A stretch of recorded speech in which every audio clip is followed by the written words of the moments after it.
Regards from Uzbekistan, a Central Asian state which used to be a kind of semi-closed since its independence in 1991, let alone the period when it used to be the former Soviet Republic. However, nowadays Uzbekistan is the happening country. Since 2016, many progressive reforms have been enforced here. Uzbekistan is becoming a hot travel destination, and being the most populated state in the Central Asia definitely influences the global movement.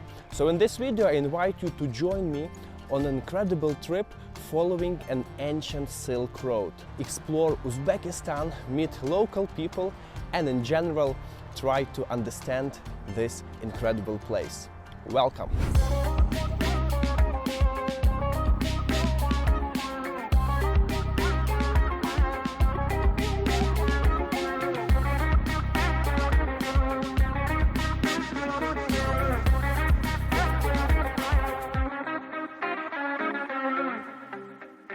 We are starting this trip in a pretty unconventional way. While most visitors of Uzbekistan first arrive to Tashkent, situated in the far east corner of the country, I have arrived here from the west, from the Kazakh city of Aktau, situated on the Caspian coast. It took me 22 hours by train to get here, to the city of Nukus, where I am at the moment. And it's also worth mentioning that despite being a unitary state, there is also one autonomous province in Uzbekistan. There is an Uzbek flag on the right, and just next to it is the Karakalpakstan flag. It's one of the first times I managed to pronounce the word correctly. Anyway, something important for you to know is that Karakalpakstan is the autonomous province of Uzbekistan. The local population call themselves Karakalpakstani, and they constitute almost a half of the population of this province.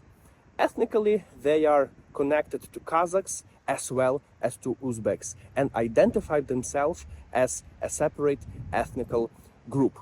The population of Uzbekistan is roughly 37 million, and local people are known of their enormous hospitality. I personally experienced this a bold and true way. This is everything I have with me. This is all the backpack, all the luggage I'm traveling. And when the locals in the train seen it, they told like, Orest, is this everything you have? I told, yes, you know, I am also a nomad. The same nomad as most of your ancestors used to be. This immediately sparked an emotional connection between us, and I have been invited to their home. So this trip started in a good way, and guys, I also invite you to see a little bit of inside activities, what's happening in the local houses, and then we'll carry on exploring the trip.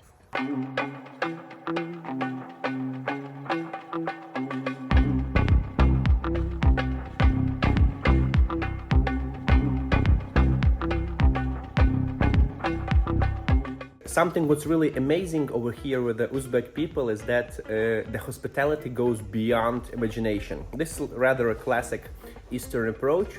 So just to give you an example, this is Mr. Marat. Mr. Marat, привет, hello. And we were together in a train to Nukus from Aktau. And you know, we had a nice conversation, and then later the family met Mr. Marat, and they told me, Orest, please come join, and this is the dinner, this is the entire feast that we are having. Mr. Marat was in Ukraine several times, you know, and we talk about different places like my native Lviv and other areas.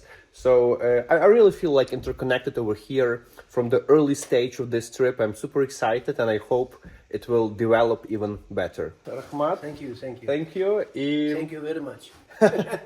Let's carry on. Oh wow, this was an amazing evening. Most of the guests already left.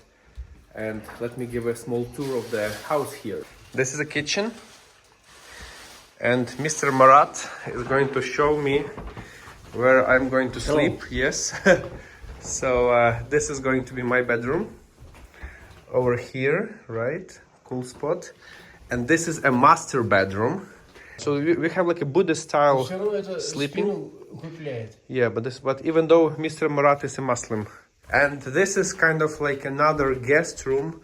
If there is some more official event, this happens over here. So this is how the Karakalpak house look like, just for you to know. Okay, good morning. Доброе утро. This is the street. It's one of those typical streets here in Nukus. As you can see, nice and Central Asian urban landscape. People are building their houses. And I hope it's going to be another great day.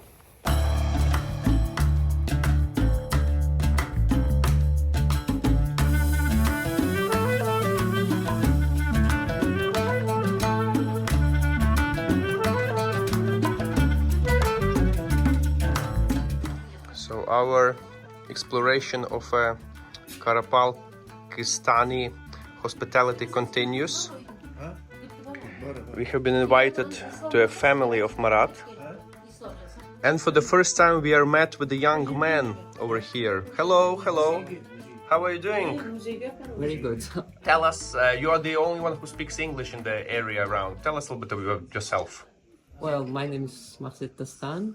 I am 20 years old, and nowadays I'm studied in Italy at Bologna University. What do you study there? Human rights in international relations. What can you tell about the area where we live? What people should know about Nukus and Karakalpakstan? Well, I think that I should tell you about the history of name Karakalpaks.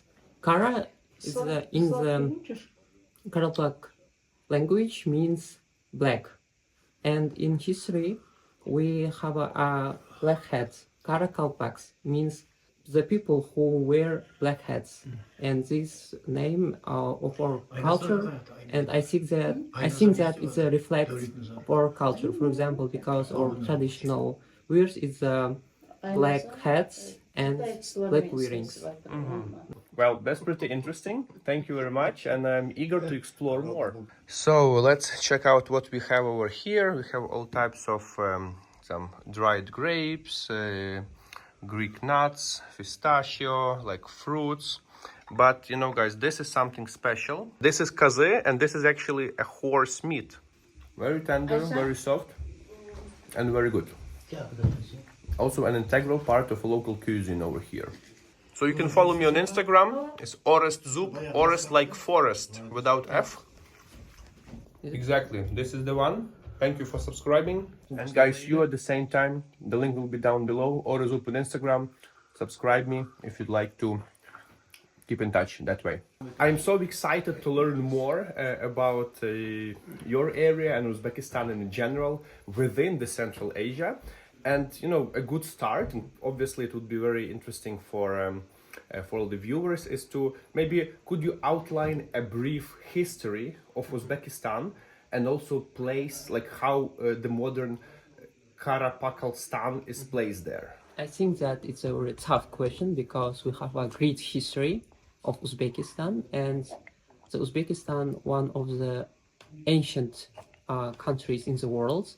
For example, our history began with the Bactrian Empire, which located in the Middle East, and after the expansion of Alexander the Great, we have a new country which calls Greco-Bactria. Here we're talking about the first millennium BC. Yes. So areas before the conquest of Alexander the Great, basically. But those people were not actually directly connected by blood with modern Uzbeks.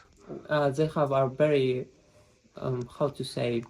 not so strong connection with the ethnogenes of nowadays. Then we have, of course, many empires, and history of Uzbekistan.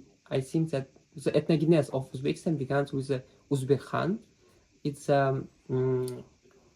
ruler of the new Khanstva, I think, and the Uzbek Khan, it means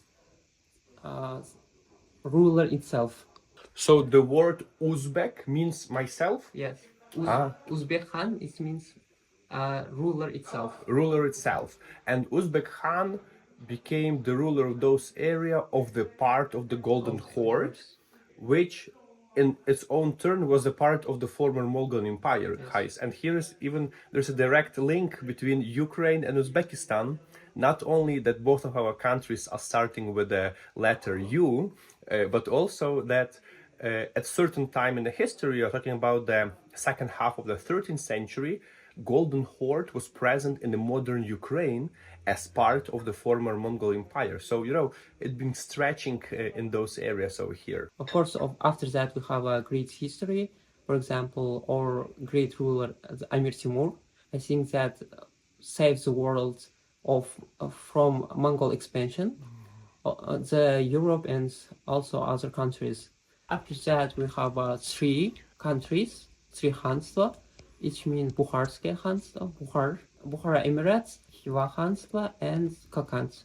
After that, we have a Russian Empire expansion. After that, we have a USSR, and after the 1991, we have a new history of Uzbekistan, and nowadays. Thank you very much. It was very useful and important to understand everything what we will see further, right? Because everything starts from the history, and I am a believer of a saying that the person who doesn't know their history doesn't have a future. So guys, it's important to understand the history. It also explains many things that we see nowadays and build some perspective into events which could happen in the nearest time. So let's carry on, and I hope this video will make a lot of sense for you. Thank you very much, guys. And just for you to know, if you happen to be in Nukus, if you'll be around, I'm going to provide contacts of Dastan, your Instagram over here. Make sure to catch up. I'm pretty sure you will have a great time and enjoy your conversation, and also maintain some contact for the future. Good luck, my friend. All the best, and hope to see you soon. Пока, bye-bye.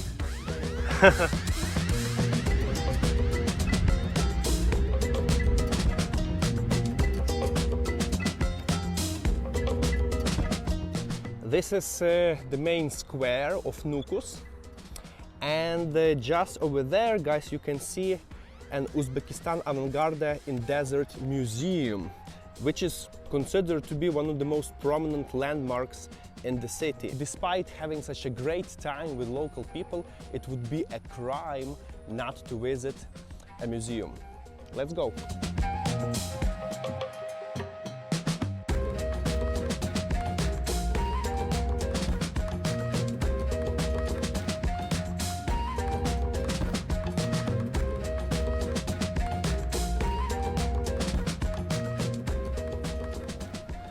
Simply impressive place, what can I say? And definitely a must visit for everyone who is interested in culture. My wife Marta, who is the art curator, would definitely love this place. I think this is something, Marta, what you should see and explore. And something also important is that I just read that the first director of this museum was a person from Ukraine, from Kyiv. And here you can see that Igor Savitsky participated in numerous expeditions, archaeological research projects, becoming the first director of this museum in 1966.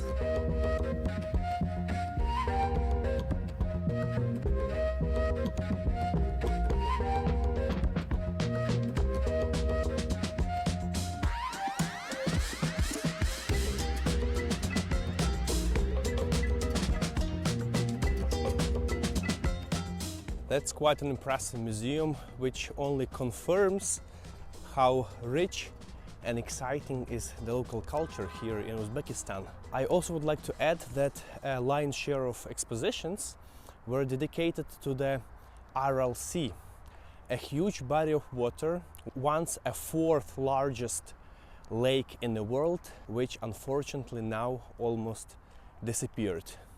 Aral Sea is integral to a culture of Karakalpakstan, and in the 70s, in the 60s, it was heavily used for irrigation of local areas around, which made Karakalpakstan a prospering place. However, due to evaporation and overusage of water, most of the sea is drained, also affecting the economy here. Anyway, I believe it was a good start of our trip. We had some insight into different areas, and now it's time to continue to carry on to uncover and explore other areas of Uzbekistan, because this country has so much to offer. Let's go.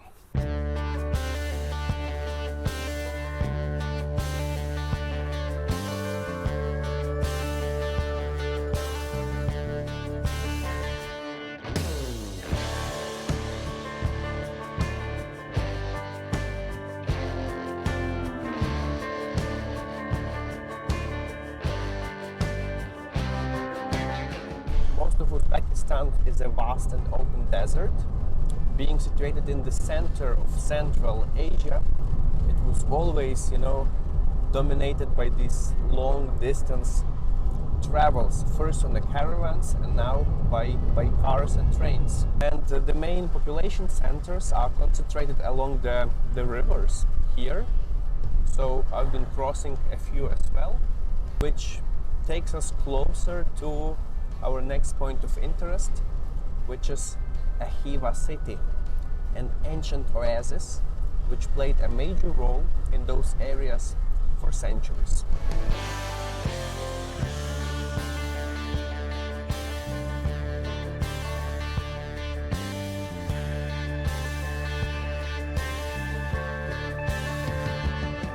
To tell that I'm impressed is to tell nothing. Let's check into the hotel, take a rest, and explore this incredible place. Welcome in Khiva.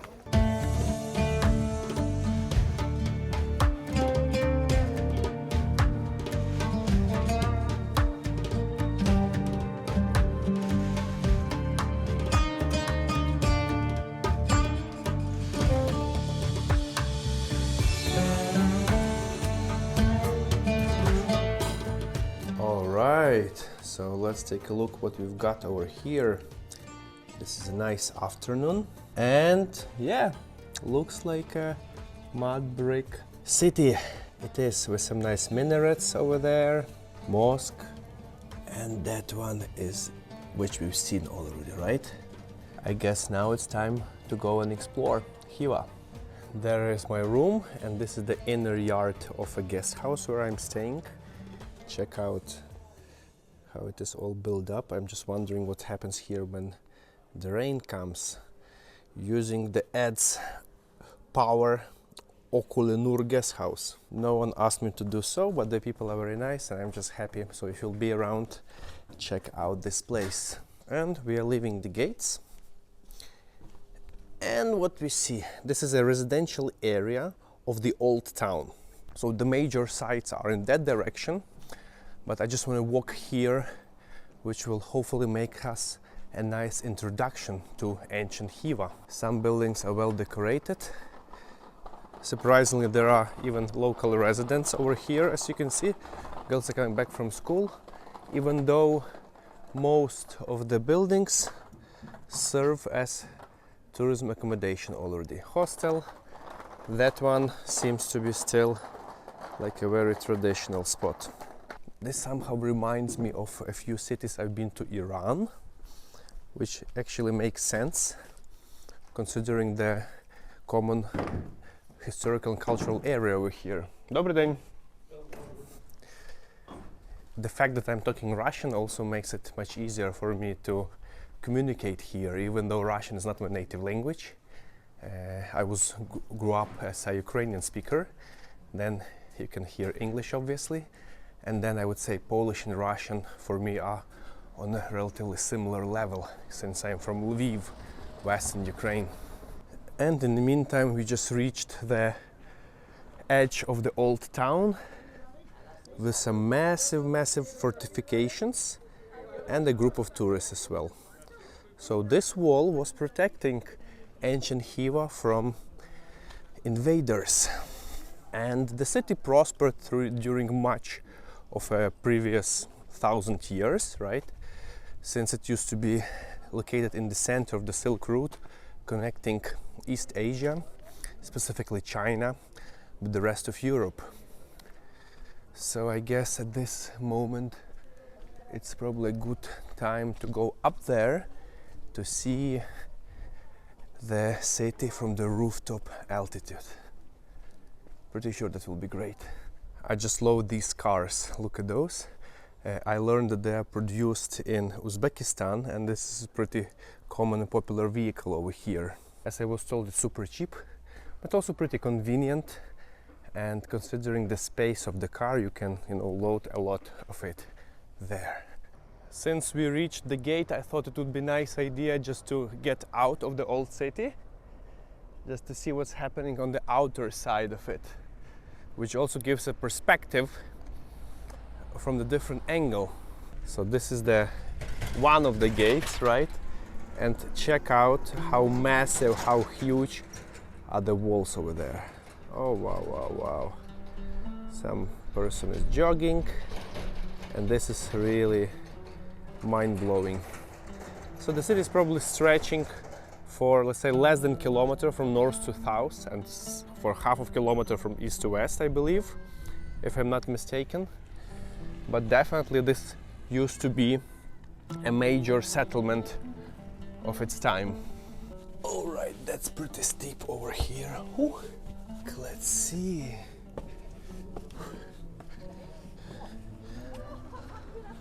Wow. Take a look at this, guys. This is the ancient city of Khiva.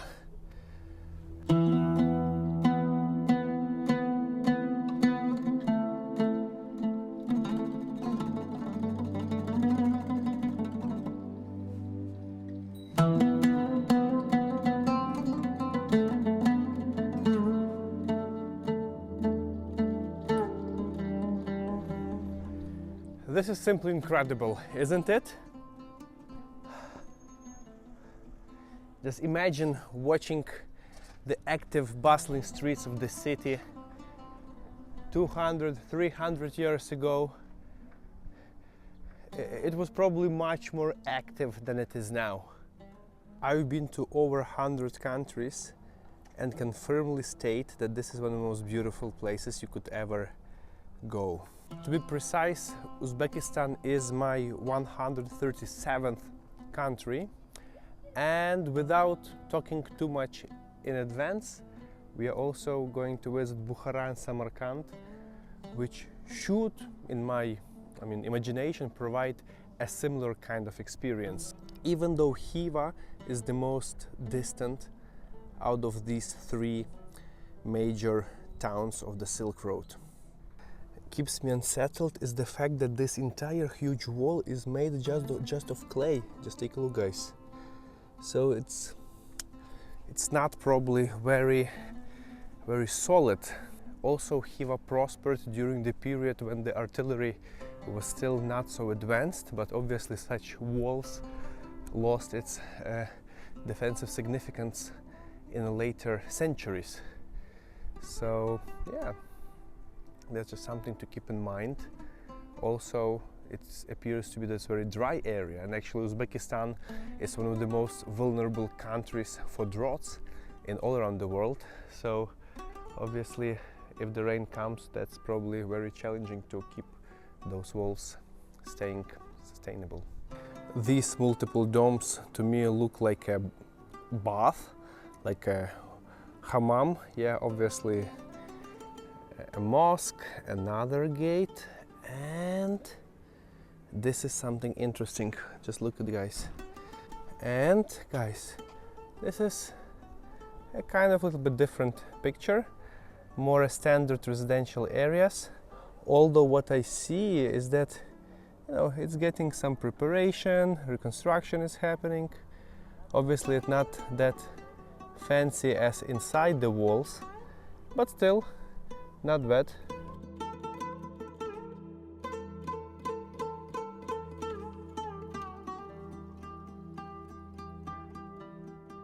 Due to its strategic position in the middle of the trade routes, through centuries Khiva managed to accumulate an enormous wealth. And obviously once you have a surplus of it, you start to invest into sustainable activities. Art, literature, science, and so on. Those two facing structures of each other, this one over here, and that one, and this one, and many more around the city, are so-called medres, if I pronounce them correctly, medrese, and these are all the centers of Islamic studies. Each of those cells is dedicated for a student who would lock himself and simply stay in silence and calm atmosphere to study different topics and subjects which were of essence in that time. Also, Khiva is famous to be one of the most influential towns of Islamic art and Islamic science of its time, making a significant contribution to development of the society of the previous centuries in this area and beyond. Nowadays, the former glory of Khiva is behind, however, it still serves as the major tourist center of Uzbekistan. You can see some vendors are selling different types of souvenirs, crafts, and I also can see quite a few tourists all around here, which is a rather rare occasion in other cities of Uzbekistan. Obviously, we exclude Bukhara and Samarkand, which are travel destinations on themselves.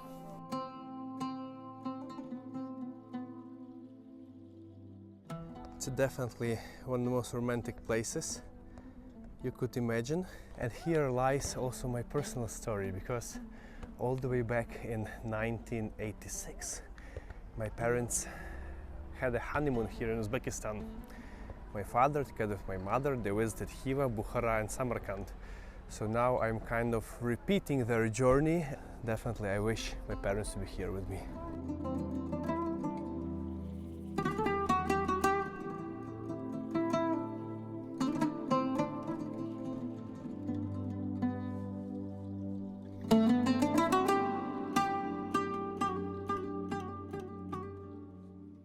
Trading with products was not the only source of wealth in Khiva. It was also a prominent slave exchange station in this area and globally as a whole. And despite the Khiva Khaganate kind of lost its full independence in the second half of the 19th century, the slave trade continued here all the way until the dissolution of the Russian Empire after the October Revolution in 1917. After that, Khiva lost its significance as the major city of the area. The Khaganate itself was also dissolved, and the entire area of Uzbekistan was incorporated into the Soviet Union. First, it has their own entity with the center of Khiva, and then it was together with Samarkand, Tashkent, and other surrounding provinces, first into Uzbek Socialist Soviet Republic, which later gave birth to a modern state of Uzbekistan. That was the story of Khiva. Khiva is an interesting place. As you already heard, it has a special place also in my heart, but this is not the end of the story of our trip, because from here, guys, we continue eastward following the ancient Silk Route to Bukhara. Let's carry on.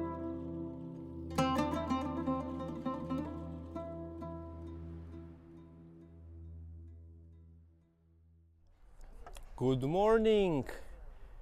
It's a nice bright day over here. We are going to experience a new means of transport, of moving around Uzbekistan.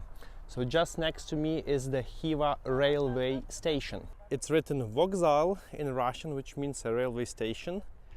Khiva, and even this one looks like a historical masterpiece, as you can see. The way from the old town is pretty straightforward. You just walk along this beautiful avenue, find yourself here on this nice square, which starts the journey for many people. Let's carry on, because our journey continues. All right, the security went pretty well. I also can see that they really do the fast track for foreigners, even though the checkup for locals is pretty rough. And here we are next to the train. Uzbekistan Railway, hello. And it's a Soviet type of train, as I see. Nothing of any speciality for me, since I'm from Ukraine. Still many trains are the same state in my country, even though in Uzbekistan they have the first fast speed train in entire Central Asia. There it is, you can see this is how it looks like. We're going to take probably this train between Samarkand and Tashkent, as far as I remember. And in the meantime, let's look for our wagon, train car number 19 that I bought the tickets for. So what I see is that it goes from Khiva to Anjujon, which is in a Fergana Valley. Guys, I just want to tell that the end of this journey of Uzbekistan will be terminating not only in Tashkent, but I will go all the way to Fergana Valley, where we are hosting an entire big conference with my company Nomad Mania. So this is another big story, but just want to tell that I am managing partner in Nomad Mania, which is a major online project for big travelers. And we kind of connect people all around the world, provide different travel tools for their journeys, and also conduct live events all over the world in some quirky places.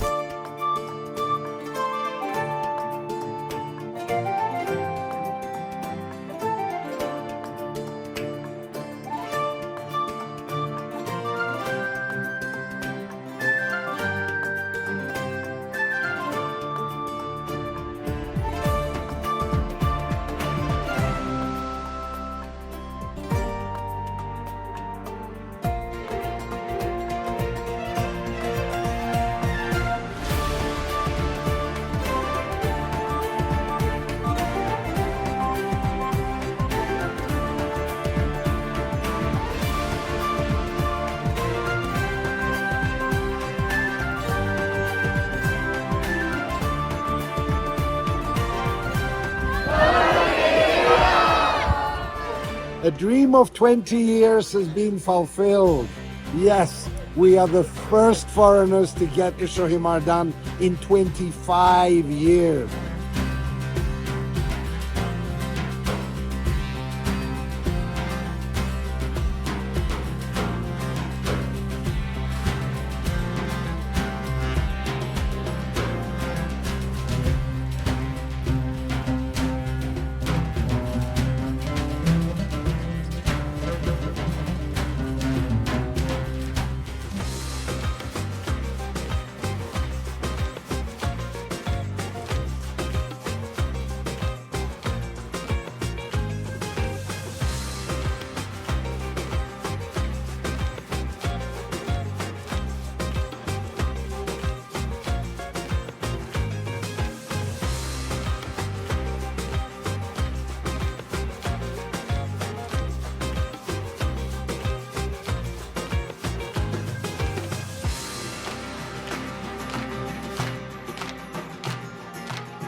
Amazing landscape, endless vast desert, and yeah, and this is how our train looks like. And you know what? There is some kind of magic over here, because where else you can meet other big travelers as not in a train in Uzbekistan, correct? Meet Yelena. Hello. Hello. I mean, you just approached me and told, Orest, nice to see you. What are you doing over here? I was pretty surprised, and it appeared to be that we belong to the same group of big travelers globally. So tell us a little bit about yourself. Yeah, first of all, it's so nice to meet you finally. I've seen so many videos with you, we had so many meetings together online. So I'm Elena, I live in Sweden, and I'm traveling with children around the world. So now I travel with my son Karim, and he celebrated his first birthday in Uzbekistan. Oh, congratulations! So he woke up in Uzbekistan and he fell asleep in Turkmenistan. That's where we actually had his first birthday party. Okay, your thing is that you travel with children, right? Yes. Okay, so I didn't know you would like Like you, but you've been traveling before. Yes, I visited over 100 countries without children and almost 70 countries with children. Cool, cool. Where are you heading now? I'm traveling for 32 hours by trains now to Almaty in Kazakhstan. So you will change, right? So Yes. you will change in where? Tashkent? In Tashkent. So we're traveling now for 15 hours, then we'll change in Tashkent, and then another 17 hours to Almaty. Okay, I see your son is getting anxious. Yes. So we'll not continue this, but it's such a great pleasure to meet you. Where people can find you? Are you posting something online about your adventures? Yes, I have an Instagram account called Adventures with Daughters. Make sure to follow Elena because this is something very, very extraordinary, right? Yes. Good luck. Thank you for dropping by.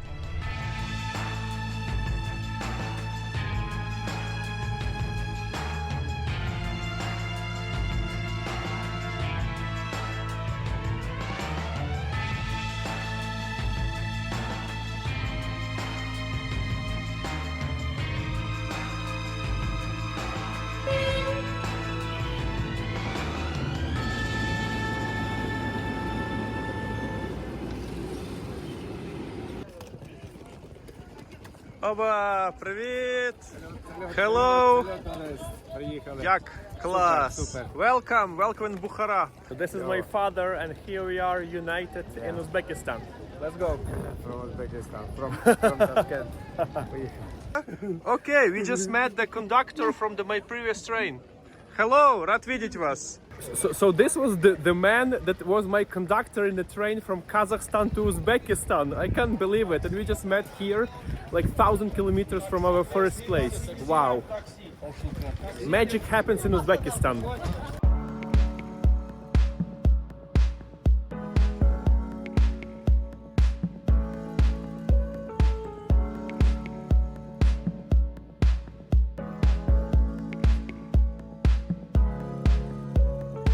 The first impression of Bukhara is that it's much more developed city, much more touristy, dense with a lot of different like commercial stuff. And also the city center, the old town is not that well defined as in Khiva. At least this is what I see after like a few minutes walking around. Do you remember anything from your first visit here? Є. Згадується тільки те, що воно було тоді, в тому самому стилі. It was the same style back then. My father, together with my mother, visited Bukhara like what, almost 40 years, 38 years ago, 38, as a honeymoon trip.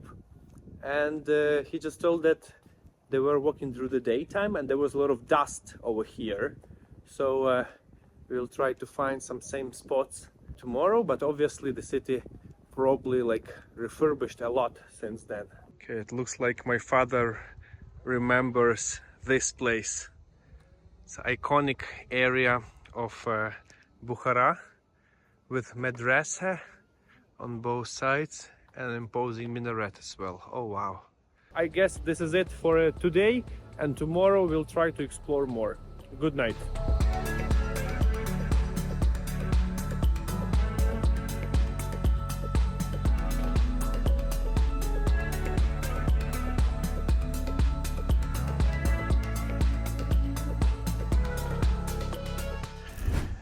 Good morning from our guest house in central Bukhara, and check it out, this impressive breakfast. Cottage cheese, egg, vegetables. So this is samsa, then a bunch of different fruits, and obviously coffee.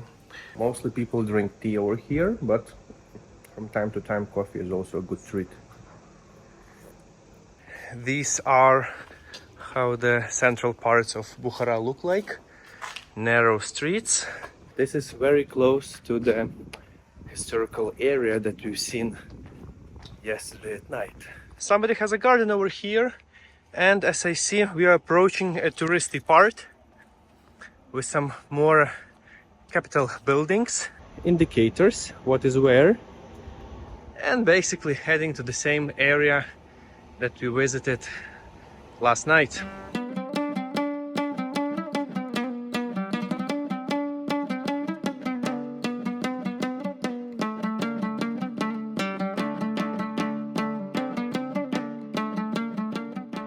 This is the backside view of madrasa, what we've seen yesterday at night. Amazing, another amazing square. Something is preparing to being built up, and what we haven't seen yesterday, guys, is this impressive fortress. I believe Bukhara is definitely one of the top, if not the world's, then Asia's original travel destinations for sure. I don't need to prove this, right? You already see this evident in this video. Definitely a worthy place. It's worth noting that actually this very citadel used to be the residence of the Emir of Bukhara. And this is actually the place where in 1921 was the end of this state. So basically the new chapter of Bukhara and the entire Central Asia started, bringing us closer to modern age. Tourism is taken here very seriously. There are such kind of boxes of tourist police everywhere. And this definitely makes sense because nowadays it looks like Uzbekistan is turning into the hot travel destination, becoming a lion's share of the state budget. So seems to me that locals take it pretty seriously. They are eager to develop the travel industry, and obviously security and well-being of guests is not only a beautiful Eastern tradition, but also the reality that modern countries in a global competition should improve on.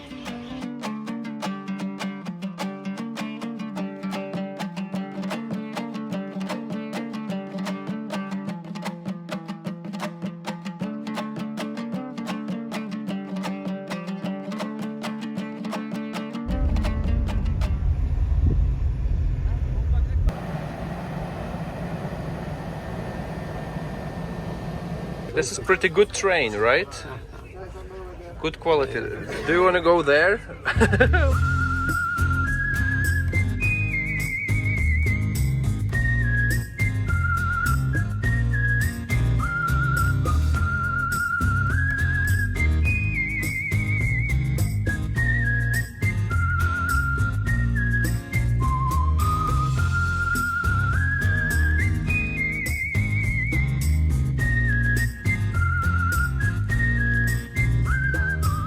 Previously in this video I was already mentioning about Nomadmania. This is a travel app which I'm developing together with my colleagues, and we are aiming to improve people experience of traveling in general. And one of the ways to do it is to encourage people to do and to see more, right? So we make a step further into developing the world not only conventionally according to the countries, but we in a meaningful way divide each country for particular regions. This actually shows different perspective and angles of each destination, and also motivates our users and other travelers to explore more, going beyond just standard travel destinations. So this trip in Uzbekistan is a good example of it, because most people travel just visiting major sites. That would be Khiva, Bukhara and Samarkand. And even though we took a train heading to Samarkand from Bukhara, and this is the place where we're going to stay overnight, we decided to make a stop in between in the town of Navoi. Probably you never heard of it. Well, it's not a major travel destination, but in Nomadmania this is another region. So basically I did it for a technical visit of the new region and to be able to tick it as visited on my Nomadmania app. But at the same time, you know, this is a way to see something new. Something what I learned is that Navoi is relatively a new town, but it was named in honor of one of the most prominent Uzbek poets. And another important fact here is that we at Nomadmania consider a place as visited not only by actually physical presence somewhere or like ticking it on the map.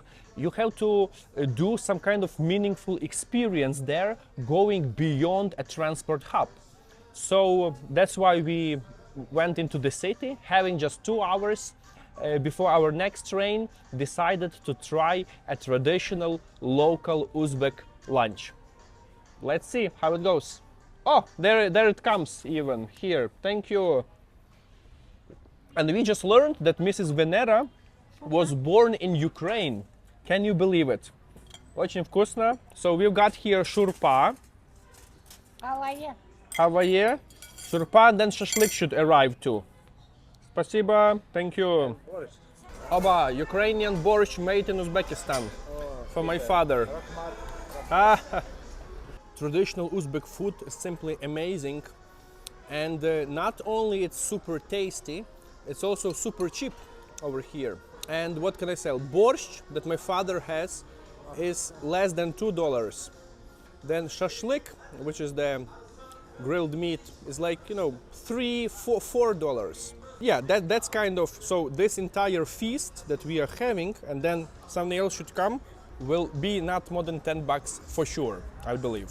That's how it is here in Uzbekistan, making it one of the most affordable countries in the world, and at the same time one of the best value, I would say, comparing to this.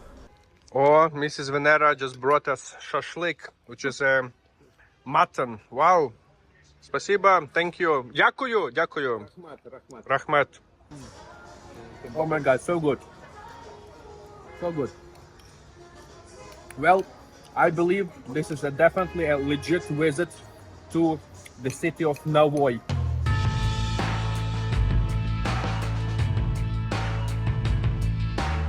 Looking at the surrounding architecture, you can definitely see that it was mostly developed during the Soviet time. But what also I can tell is that it's kind of looking nice. It's not ugly, you know, like socialist buildings. It's neat, well organized. Just check out the stadium. In between Bukhara and Samarkand, which are hot travel destinations with this Islamic Iranian traditional architecture, we have a really interesting city of nice developed mid-20th century structures.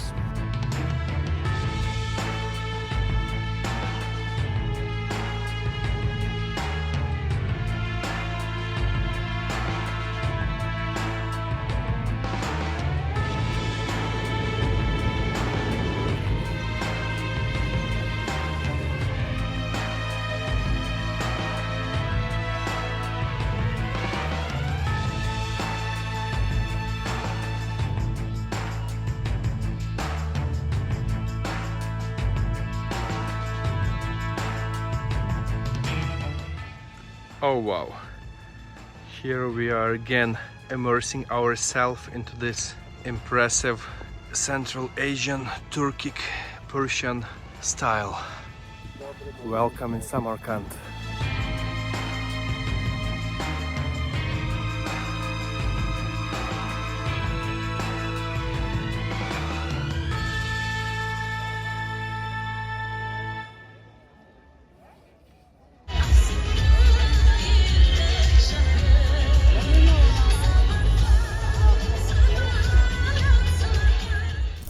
Samarkand appeared to be as impressive as expected.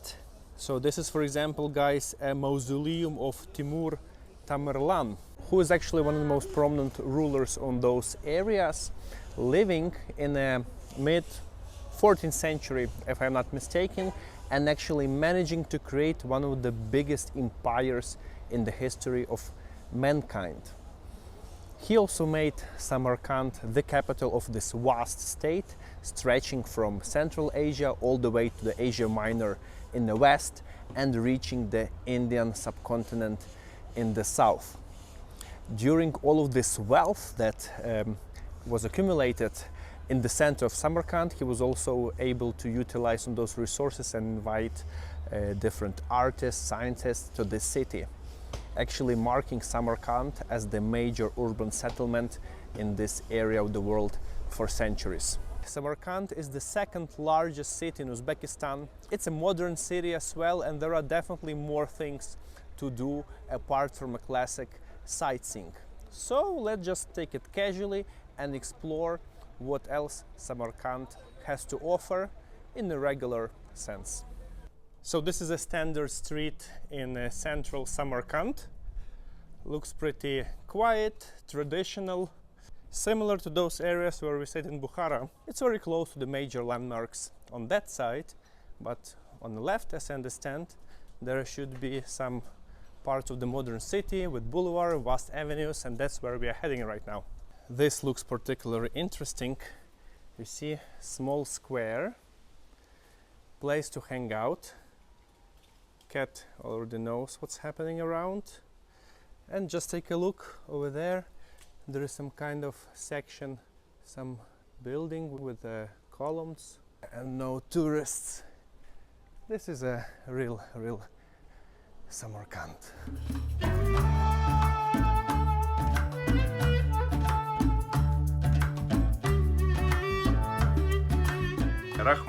Rahmat, thank you.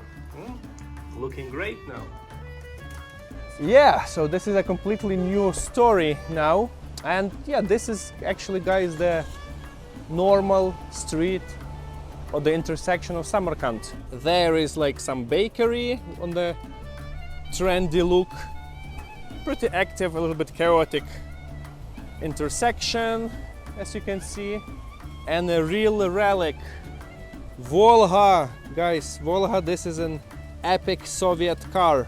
My father just recognized his youth, his childhood. My father's really enjoying this. In Ukraine it's really hard to find something like this, but this looks cool. Alright, so here we have some kind of bouillon, samsa, as always. Local place. Eating next to local girls. Смачного, bon appetit!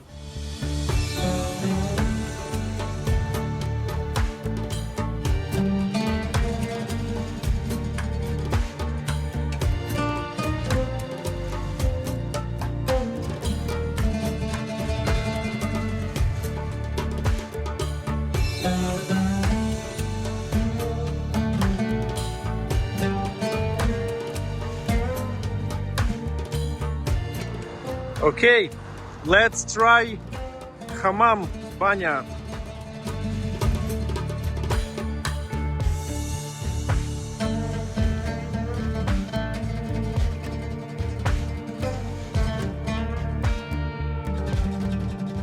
This banya, sauna, hammam is simply incredible. One of the best experiences in the cultural, physical and mental sense I had recently. For sure, if you'll be in Samarkand, don't miss Banya Pоворот. Pоворot means a turn. This is the neighborhood over here. Remember, Banya Pоворot.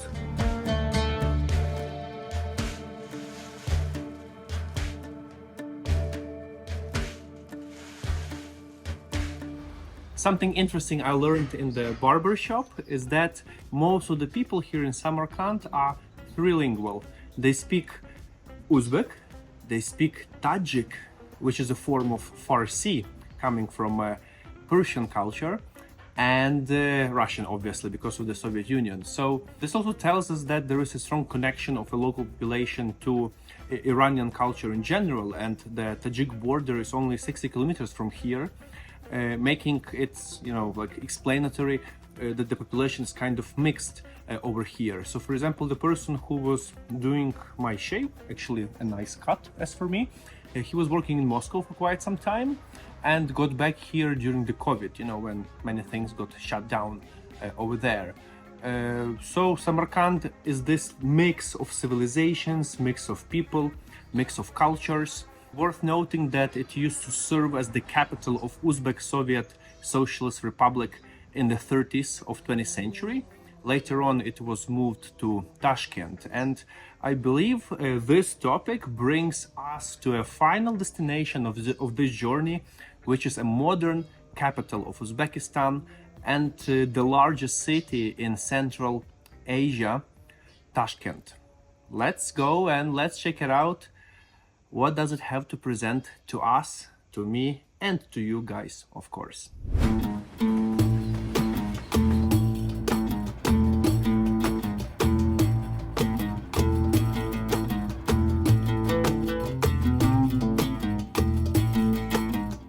I can say that traveling in Uzbekistan is not only exciting due to all this cultural exploration and gastronomy, but it's also logistically comfortable.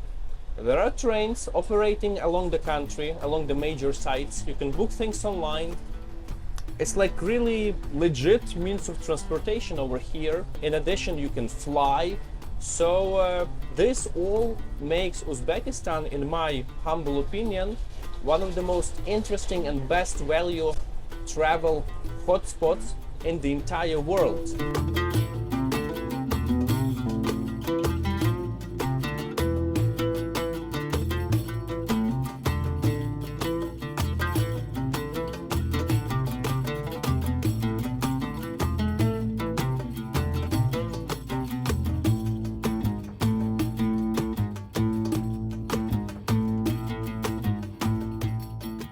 These metro stations remind me of something in my native Ukraine, in Kiev, in the capital. They were built relatively the same time in Tashkent, in Kiev, during the Soviet period. So even though here it has this like Eastern Uzbek motifs, but the entire metro system is kind of similar.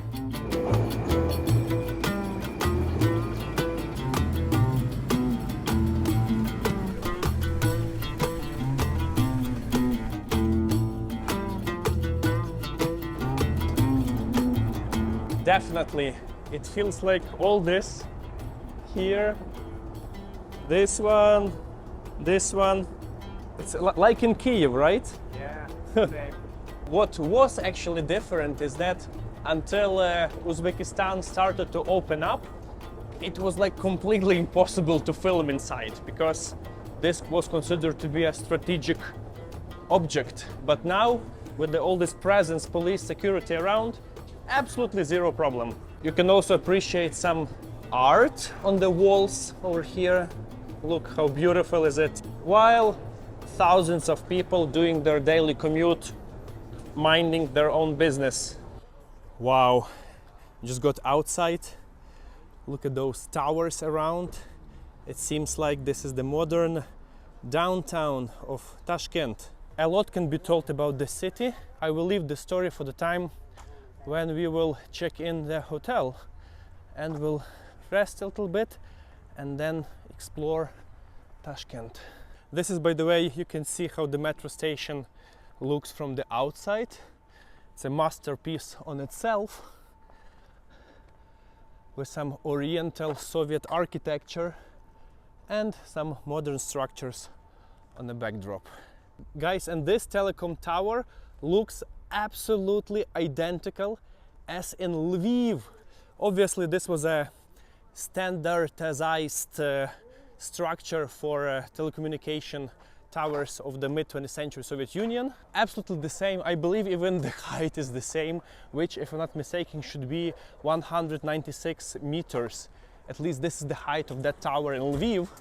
So yeah, Soviet machine did a massive development in a vast area all around northern Eurasia, from my native city Lviv in the west, in the Central Europe, then Kiev, as you've seen, the metro system, which was also duplicated together with other cities around the former Soviet Union, and even here in the center of Asia, in Tashkent, we can see same pieces of urban landscape. That's kind of the legacy left by the Soviet Union. I'm not going to discuss here now how good or bad it was.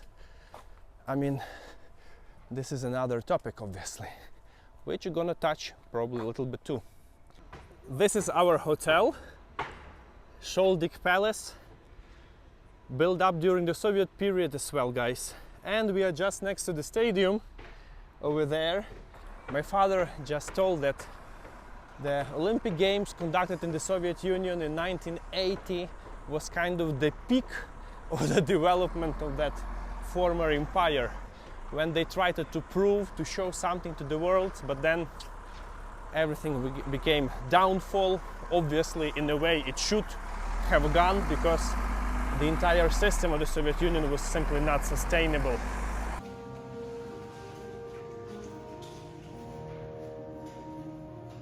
Something I'm really curious, guys, look at this key.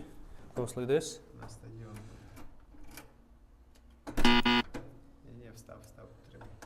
Whoop. Ah, you have to keep it inside. Oh wow, and this is our room. Looks neat. Nice double bed. If you're wondering how much did it cost, it's around 50 euro per night. And let's check out the view. Let's take a look. Oh, look at this, yeah? And here you go. Yep. So this is actually the downtown, the modern downtown area where we just came from after the subway ride, and the entire central Tashkent is on your hand, guys. That area, I believe, is the former, maybe still the actual center of the city with some Soviet structures being built.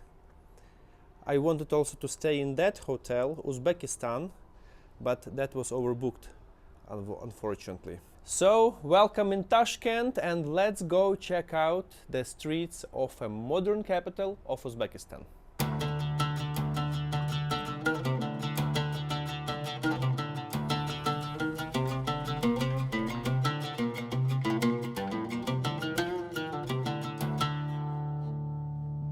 We just found an interesting memorial here in the center of Tashkent, and you can see different names of people, and judging by the date of their death, those are all soldiers who died during World War II.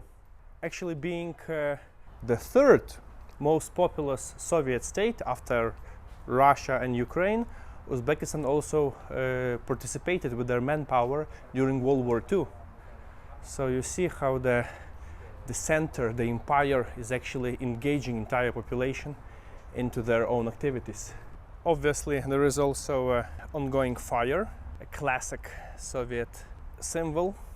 Guys, what I must say, despite what I see that Uzbekistan is modernizing very fast and many things are developing here on their own, still the attachment to Russia is pretty strong. So an example would be that Google Maps are of very little use over here, right? Everybody is using Yandex Maps.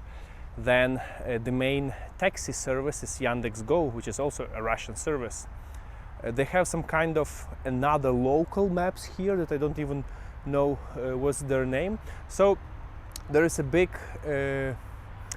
connection between the both economies, I would say so, and I really see, and I wish Uzbekistan to drift more to the Turkic sphere of influence, which is also happening, to the Chinese one, but the Russian claws are still here pretty evident.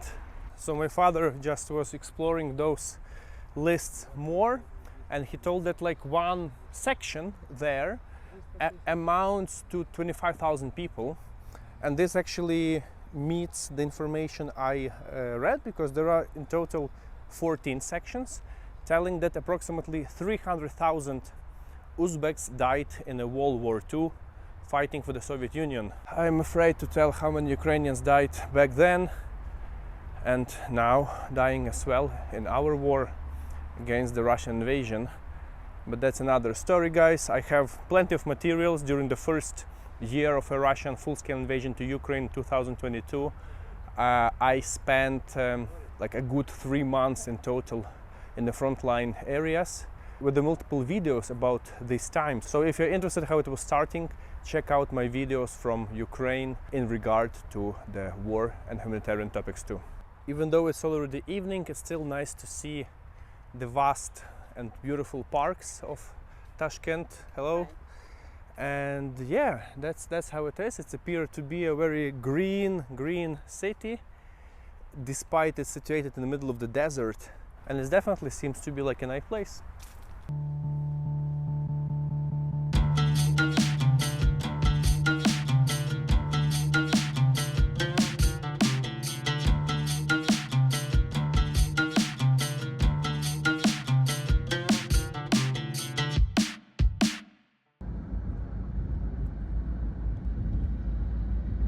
Something what I'm doing in every country, at least try to, is to play tennis. And usually I book hotels next to the tennis club, then go there, try to speak to people and find a tennis partner. So this is my friend. Hello, добрый день, спасибо. We are continuing because it's a great way to engage with the people, to interact and to find friends in other destinations.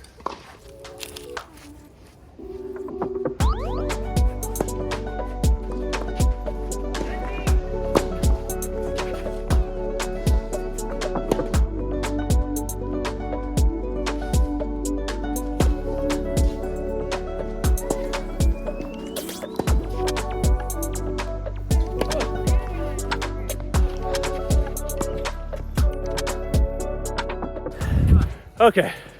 Rahmet. Класно. Сердать. Woo! Class. Клас. This is, guys, you can see how the tennis court looks like in Tashkent.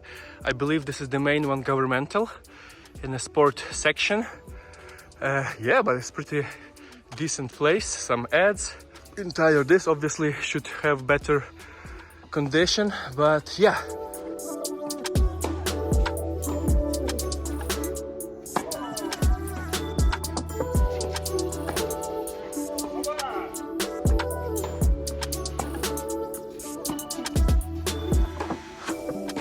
I'm not the best player in clay, but this was good, and I won, guys. I won. 1-6, 6-2, 7-5 in the third set. A real Roland Garros match. Woohoo! If you play tennis, hit me up. I'll be more than happy to catch up with you on the court too. Thank you very much. Thank you. Спасибо. Thank you. What's your name? Abdullah, Abdullah. How old are you? 18. 18 years old. Beautiful. Beautiful player. Beautiful game. Really appreciate it. Good luck to you. Okay? Okay. Bye bye. Bye bye. So I did my main pilgrimage. I played tennis, which is a top priority for me. Those of you who practice this amazing sport understands me, right? Tennis is for life.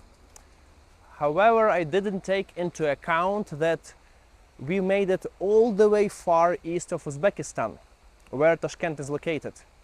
Just for your clarity, we are now almost 1,000 kilometers east of Nukus, which was the first city we visited together with you guys on this trip. Which means that the sunset here is approximately 1 hour earlier too, so we'll have to explore central parts of Tashkent during illumination, which is also a not bad thing to do. So what we see, guys, are vast, major squares with a lot of open space, with very monumental buildings, beautiful fountains, streets full of traffic, and probably this area goes on and on and on and on. Obviously, the current city took its shape in the recent decades, right? It's worth noting that Tashkent used to be one of the major towns along the Silk Route in this area, as other towns we visited before. However, it never made it to be a dominant city in those areas all the way until the mid or even second half of the 19th century, when after the Russian occupation of Central Asia, Tashkent was made the capital of a Russian Turkestan, like a jurisdiction within the Russian Empire in those territories. This actually lifted up the city, obviously, and marked it on the map as the important urban center. Later on, when the Soviet Union was formed, Tashkent eventually became a capital of a Uzbek Socialist Soviet Republic, after Samarkand, you know it. Being the capital of the most populous state in the Central Asia, they also played a major role in different forms of development in the Soviet Union, and also participated in foreign affairs of the Soviet regime. Actually, the major shift in the history of Tashkent happened during World War II, and not only because of thousands of its sons and fathers and grandchildren died, but also because of the military activity on the Western front line, mainly in Ukrainian and Belarusian soil. Soviets used to evacuate different industries and putting it back behind the Ural Mountains as far east as Central Asia. Many of those factories ended up here in Tashkent, together with all the people and workers who had to make the supplies and continue operation. This boosted the local population in the city, eventually after World War II, making Tashkent, first of all, an industrial powerhouse and the fourth largest city in the entire Soviet Union, after Moscow, St. Petersburg, Kiev, and then Tashkent was the fourth one.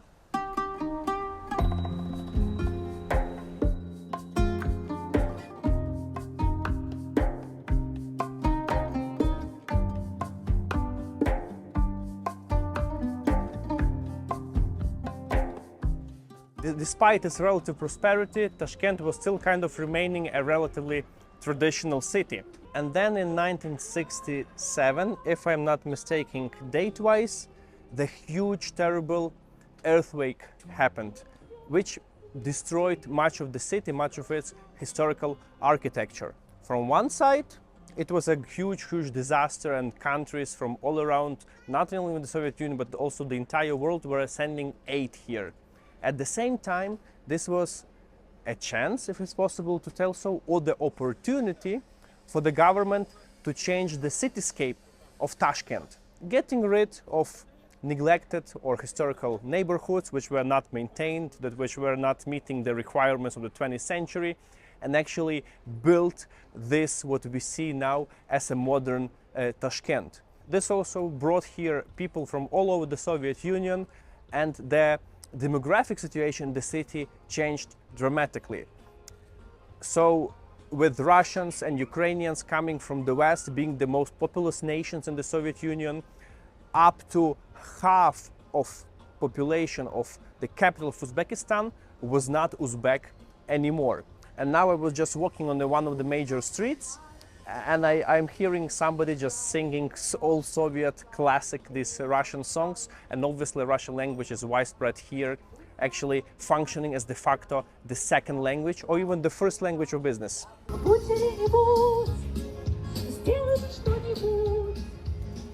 Или-нибудь.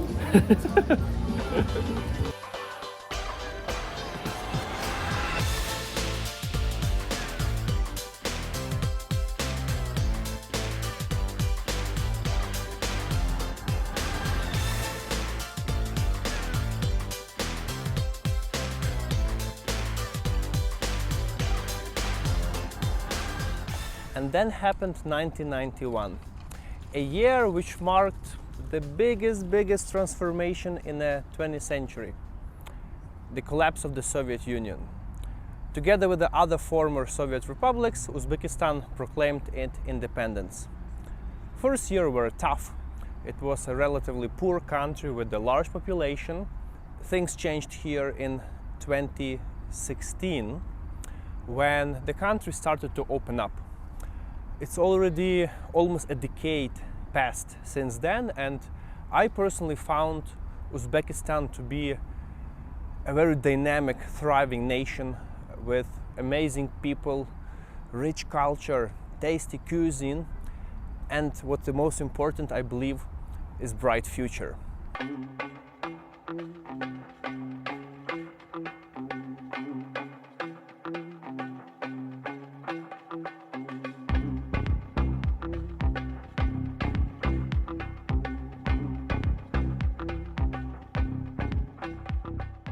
So at this point, I guess it's time to wrap up this video, guys. I hope you really liked it. Personally, to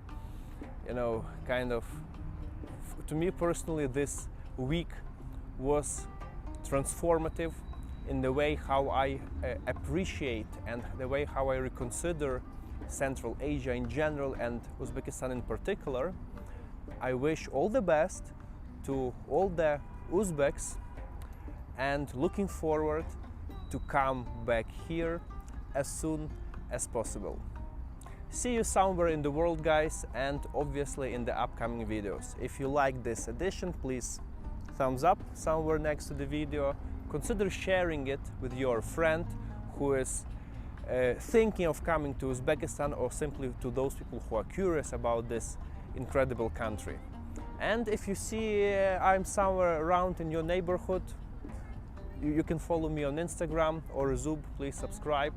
Please call me to play tennis, or at least for a short drink or coffee. Good luck.